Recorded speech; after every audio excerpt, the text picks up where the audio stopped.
বড় বড় দরবার, অনেক দরবার বাংলাদেশে দেখেছি, কিন্তু ব্যতিক্রম একটা পেয়েছি চরমোনাই। কোনো বেলুনের কারবার নাই, কোনো মহিলা কারবার নাই, একটা ছোট্ট মেয়ে বাচ্চাও আপনি চরমোনাই রোডে ঘাটে দেখবেন না। মাহফিল চলাকালীন সময় আপনি যাইয়ে দেখেন, হিন্দু বাড়ি বহু দূরে হাট কাটতে গিয়েছে, হিন্দু বাড়ি, ওখানেও দেখি রাস্তাঘাটে একটা হিন্দু ছোট্ট মেয়ে বাচ্চাটাও রাস্তায় পাওয়া যায়। এত পবিত্র একটা জায়গা, একটাই দরবার, একটাই জায়গা আছে বাংলাদেশে, যেই জায়গাটা ব্যতিক্রম, এটা হলো চরমোনাই। কি সবাই যেমন ঠিক পেলেন? ঠিক না বেঠিক, এটা বুঝার জন্য যাওয়া দরকার। বলে ব্যতিক্রম কেমন?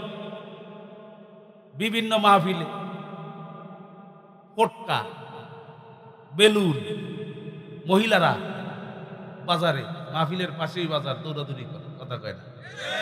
বড় বড় দরবার, অনেক দরবার বাংলাদেশে দেখেছি, কিন্তু ব্যতিক্রম একটা পেয়েছি চরমোনাই। কোনো বেলুনের কারবার নাই, কোনো মহিলা কারবার নাই, একটা ছোট্ট মেয়ে বাচ্চাও আপনি চরমোনাই রোডে ঘাটে দেখবেন না। মাহফিল চলাকালীন সময় আপনি যাইয়ে দেখেন, হিন্দু বাড়ি বহু দূরে হাট কাটতে গিয়েছে, হিন্দু বাড়ি, ওখানেও দেখি রাস্তাঘাটে একটা হিন্দু ছোট্ট মেয়ে বাচ্চাটাও রাস্তায় পাওয়া যায়। এত পবিত্র একটা জায়গা, আল্লাহ ওয়ালাদের জায়গা, ভালো মানুষের জায়গা। আমি বয়ানের শুরুতে বলেছি, ভালো মানুষ হবেন তো ভালো মানুষের কাছে যাওয়া লাগবে। দুনিয়া সৃষ্টির পর থেকে এই পর্যন্ত ভালো মানুষ যত গিয়েছেন আছেন, এরা ভালো মানুষ দেখে ভালো মানুষ হয়েছে। কথা বলেন না কেন? ভালো মানুষের চেহারা দেখে ভালো মানুষ হয়েছে। এই ব্যতিক্রম একটি দরবার, চরমোনাইয়ের দরবার। কারা কারা যাওয়ার নিয়ত করতে পারি? আরে তাকবীর! আরে ভালো জায়গার নিয়ত করেন।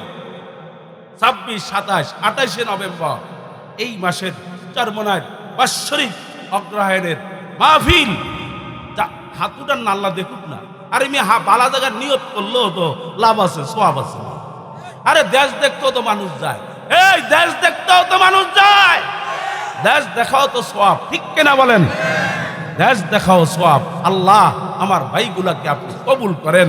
আল্লাহ ওই জমিনটা একবার দেখার জন্য হলেও, মুরিদ হওয়ার জন্য না, দেখার জন্য হলেও যাওয়ার তৌফিক দান করেন বলেন আমিন। যুবকেরা তোমরা কাফেলা করে যাবা চরমোনাই, এই মাসুদ ভাইয়ের সাথে, মাওলানা মাসুদ সাহেবের সাথে যাবা।